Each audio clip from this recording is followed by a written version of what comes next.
우리가 매일같이 사용하는 페이스북이 며칠 전 공식적으로 기업명을 메타로 바꿨습니다. 이미 소셜미디어 비즈니스를 넘어 오랫동안 준비해왔던 메타버스 분야에 더욱 적극적으로 진출하기 위한 포석의 일환 중 하나죠. 이처럼 우리에게 친숙한 기업들이 여러 이유로 브랜드명을 바꾸는 경우가 꽤 많은데요.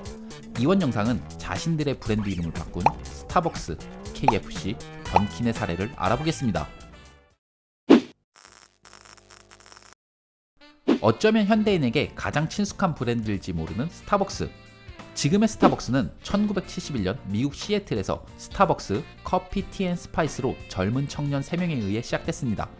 현재의 스타벅스를 만든 하워드 슐츠는 우연히 커피 원두, 차, 향신료 등을 판매하는 이 커피 가게의 커피 맛을 보고 잘 다니던 회사를 뛰쳐나와 당시 고작 4개 매장밖에 안 되던 이 작은 커피 회사의 마케팅 책임자로 들어갔습니다.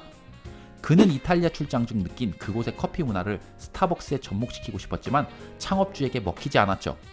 그는 결국 원조 스타벅스를 나와 1985년 일 지오날레 커피 컴퍼니를 설립했습니다.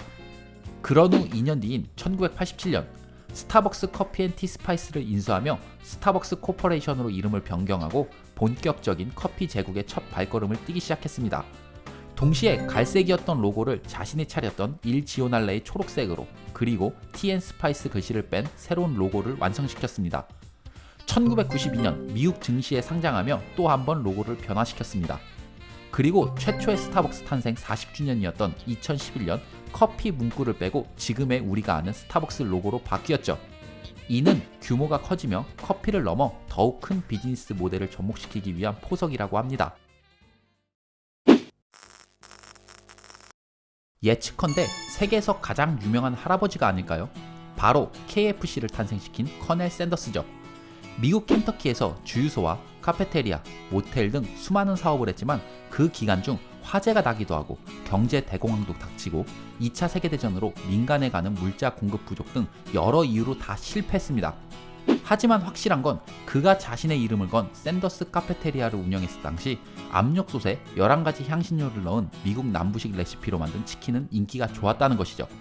그렇기에 자신이 확신한 이 치킨 조리법을 들고 빈털터리가 된 60이 넘은 나이에 미국 전역에 팔러 다녔습니다. 하지만 무려 1008번의 거절을 당했죠. 그러다 1952년 유타주 솔트레이크 시티에서 활동하던 요식업자인 피트 하머는 전에는 보지 못했던 이 독특한 치킨 맛에 반해버렸습니다. 그 후 커넬 샌더스에게 이 레시피를 사버리며 어떻게 이름을 지을까 고민했죠. 사실 커넬 샌더스의 본명은 할랜드 데이비스 샌더스입니다. 켄터키주에서는 그 주에서 모범이 될 만한 사람에게 경칭을 붙여주는데 그것이 바로 군대에서 대령 계급을 뜻하는 커넬이었던 것이죠. 이러한 이유로 켄터키의 이름을 강조하고 싶었던 피터 하머는 커넬 샌더스의 본거지인 켄터키를 이용해 켄터키 후라이드 치킨이라고 명명했습니다. 기대 이상으로 인기가 있었던 이 치킨 레시피를 사려는 사람들이 많아지며 샌더스 할아버지는 한 부위당 0.04센트의 로열티를 받게 됐죠. 70이 넘은 나이인 1959년 커넬 샌더스는 켄터키 후라이드 치킨 회사를 설립하고 본격적으로 프랜차이즈 확장에 나섰으며 1962년엔 이 치킨 레시피의 특허 출원까지 완료했죠.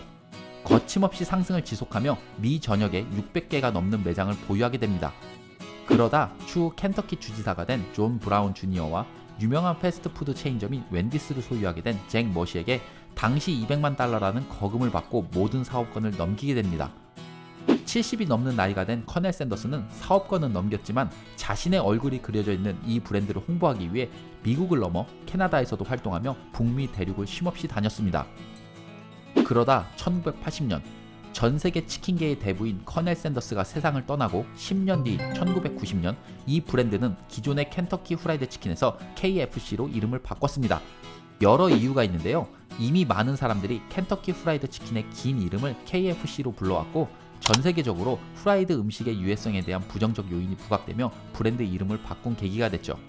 거기다 켄터키 주의 이름을 사용하기에 주 정부의 라이센스 비용 지불을 없애기 위한 일환이라고도 알려져 있습니다. 도너츠 하면 떠오르는 이름 바로 던킨이죠. 1920년대 미국 브로드웨이에서 활동하던 여배우 메이 머레이가 실수로 도넛을 커피 속에 빠뜨린 후 그 도넛의 맛이 기가 막히자 던크인이라고 외쳤다는 데서 유래한 브랜드 명이라고 합니다. 1948년 매사추세츠주의 윌리엄 로젠버그가 당시 오픈 캐틀이라는 이름으로 도넛 가게를 개업하며 도넛과 커피를 함께 팔았죠. 더욱 성장하고 싶던 그는 함께 일하던 직원들과 함께 새로운 브랜드명에 대해 고민하던 중 앞서 설명한 던킨 스토리를 접목시켜 1950년 던킨 도너츠라는 브랜드명으로 기업화하며 세계 최대의 도넛 프랜차이즈로 만들어냅니다. 사실 지금도 많은 사람들이 던킨 도너츠라는 이름으로 부르고 있지만 2018년 도너츠를 빼고 던킨이라고 브랜드명을 바꿨습니다.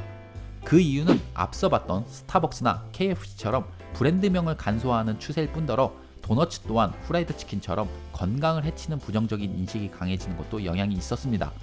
또한 미국의 경우 던킨은 도너츠보다 커피를 비롯한 음료 매출이 더욱 많기에 굳이 도너츠 이름을 유지할 필요도 없다고 판단했습니다. 재미있는 점은 미국을 제외하고 던킨 매장이 가장 많은 곳은 우리 대한민국입니다.